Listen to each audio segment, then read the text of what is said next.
ṣọ̀ǹgíṣọ̀ ni òjá gbẹ̀yìn lójú, ìpẹ́ ni òjá tẹ ìrẹ̀ mọ́lẹ̀, ọ̀tẹ̀ ni òjé kí ẹyẹ ó mọ ojú orí baba tó bí lọ́mọ. adífá fún ọdún tí ń ṣe yèyé olówù, ọdún kò ọdún jọ ọdún olódùmarè kò World Odun Olodumare Festival 2024 eléyìí tí ìjọ Ọ̀rúnmìlà àpapọ̀ odù Traditional House of Worship International ń ṣagbátẹrù rẹ̀ lọ́dọọdún. ọdún àjàgùnmàlè tó paradà di ọdún olódùmarè fún gbogbo àgbáyé ọjọ́ Sunday ọjọ́ kìíní oṣù kejìlá ọdún 2024 ni ó bẹ̀rẹ̀. ọjọ́ yìí là á gba gbogbo ọmọ irúnmọlẹ̀ lálejò láti tẹ̀ wọ́n nífá àti ìwúre fún ìpínlẹ̀ Èkó, tá a sì tún ṣe ìdánilẹ́kọ̀ọ́ nípa igbó odù. ààbọ̀ Ọ̀rúnmìlà á di ẹrù ifá, tá a sì tún gbé ẹrù wọ igbódù láago méje alẹ́ mọ́júmọ́. ọjọ́ ajé ọjọ́ kejì oṣù kejìlá ọdún 2024 là á gbóhùn ifá, tá a sì tún ṣe ìdósù òrìṣà, ètùtù ààbọ̀ ọ̀run àti ìwúre fún ìpínlẹ̀ Èkó.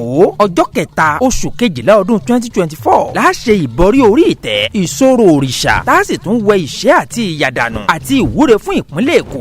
ọjọ́ kẹrin oṣù kejìlá ọdún 2024 là á ṣe ìkíta ifá, dídá ìta ifá, ìparí orò òrìṣà àti wíwẹ ifá Èkó. ọjọ́ yìí là á jáwé ifá bọ̀ látòkò, tá a sì kó fágorí ìgà. tó bá wá di ìrọ̀lẹ́ látàn náà àjàgùnmàlè fún gbogbo ifá, tá a sì tún wúre fún gbogbo ìpínlẹ̀ Èkó.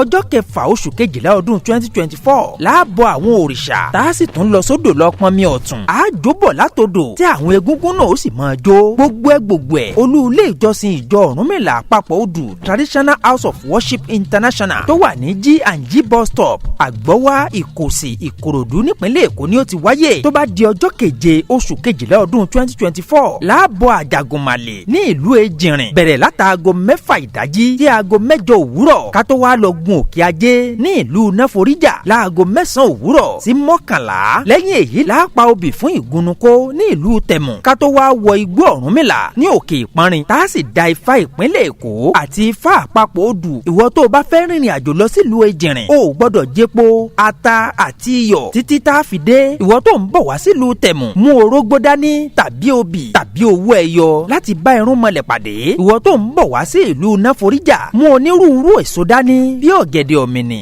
ọsàn àti bẹ́ẹ̀ bẹ́ẹ̀ lọ pẹ̀lú owó ẹyọ láti bá ajé dòwò pọ̀. ìwọ tó o fẹ́ wá bá Olódùmarè pàdé lọ́jọ́ ọdún Olódùmarè, obì àbàtà méjì tó gbó kákáká ni kó o mú dání láti yan ìpín tuntun. ọjọ́ Sunday ọjọ́ kẹjọ oṣù kejìlá ọdún 2024 láṣẹ ìsìn ìdúpẹ́ ọdún Elédùmarè, tá a sì tún yan ìpín ọdún, ìgbàlejò àwọn eléré àti àwọn èèyàn jàǹkànjàǹkàn tá a ti fìwé pè náà ò ní gbẹ̀yìn. gbogbo olórìṣà pátápátá, gbogbo ọmọ kóòtù òjíire, ẹ wá síbi ọdún Olódùmarè yìí. tó o bá ti ń bọ̀ mú ìgbàgbọ́ rẹ dání láti yan ìpín tuntun lọ́dọ̀ Ọlọ́run Elédùmarè. ìṣẹ̀ṣe á gbè wá o. olùkéde Àṣà Yorùbá TV.